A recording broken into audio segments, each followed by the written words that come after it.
Hi, I'm Juice Greats.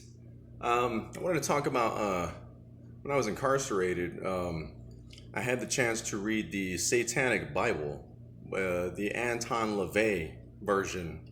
Um, he goes on to say at the beginning of the book that he kind of gives you a reason like why he wrote it or why like this compelled him to share, right?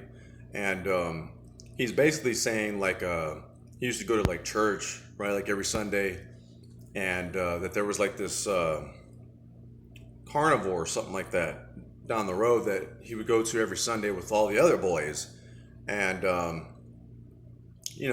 go hang out with his buddies.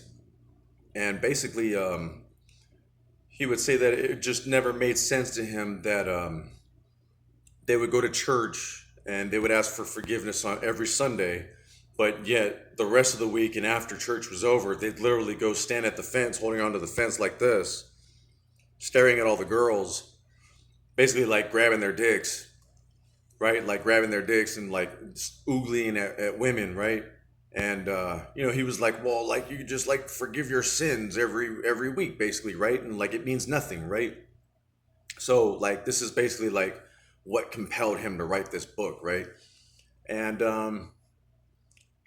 there's a lot of like pedophilia in it. Um, it has to do with like sacrificing like children and animals. And I just like remember thinking as I'm like reading this stuff, and I read it because it's like get to know your enemy, right? In a theologian perspective, right? And because like I'm interested in all types of texts, right? I don't care if it's philosophical, theologian, right? I'm just interested in wanting to know more, right? So, I figured, if this were to be my enemy, maybe I should, read it and see it from their perspective, right? Get to know your enemy, right? Or whatever, right? Or just, gaining information and knowledge. And, that's why I kind of read it, because I was just curious. And, uh, it's hard to speak on something that you don't know anything about, right? Or you've never read or done research on, right? Um, so as I'm reading, and I'm thinking to myself as I'm reading all this, right? Like because in the penitentiary system, they can't deny you religion. That's why this book was available to those who wanted to read it and or practice this um, belief, basically. Satanism, basically. Being satanic, and you're allowed that right, basically, because they can't deny you religion, right? Just like you can practice being Muslim, uh, Judaism, Christianity, you know what I mean?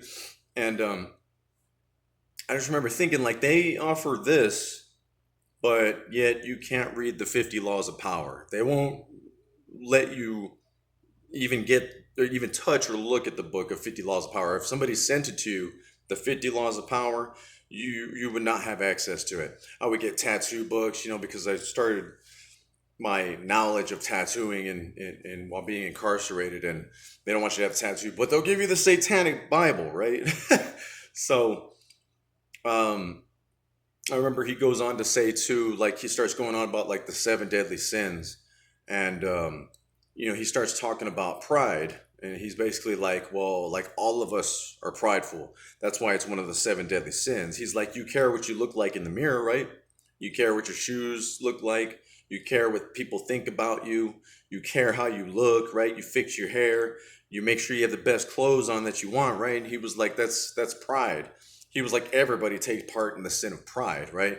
Whether they believe so or not. And I just found that pretty interesting myself. And another one that I found pretty interesting was what's the one when you eat too much? Not a um, anyways, when you eat more than uh, than what you need, right? Because he's like basically going on to say that in the Bible that you're only supposed to eat like what you need, right, to survive, right? Like you only need like one meal a day, right? You don't need to like eat snacks, overeat, eat plus all that, right? Like in other words, he's like basically like in the Bible it only says that you're only supposed to eat like what you need, right? Like you're not supposed to overindulge, in other words, right? And but he's saying that everybody does that every day, right? You eat Snickers, you snacking on chips, popcorn, drinking sodas, right? You eat 3 meals a day. So, I just found that pretty interesting too. But, just a little bit of information and knowledge on what I learned while reading this book, right? It's real small too. It's not even that big. But it's like Anton Lavey. I don't know like which version I had or like if there's any other versions, but like I said, the one I had, like he goes on to say like why he was compelled to write it, like at the very beginning, right?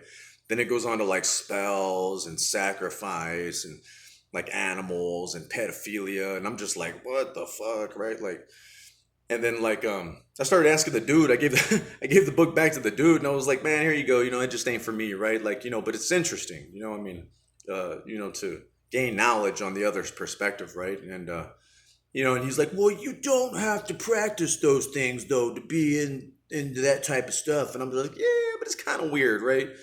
And like I said, this is funny because I was able to read the 50 Laws of Power because somebody had wrote it down on a couple of pieces of paper. But like I said, they won't let you have that book though. But for some reason, because they can't deny you religion, you can have the Satanic Bible with all that crap in it. So I don't know. Pretty interesting.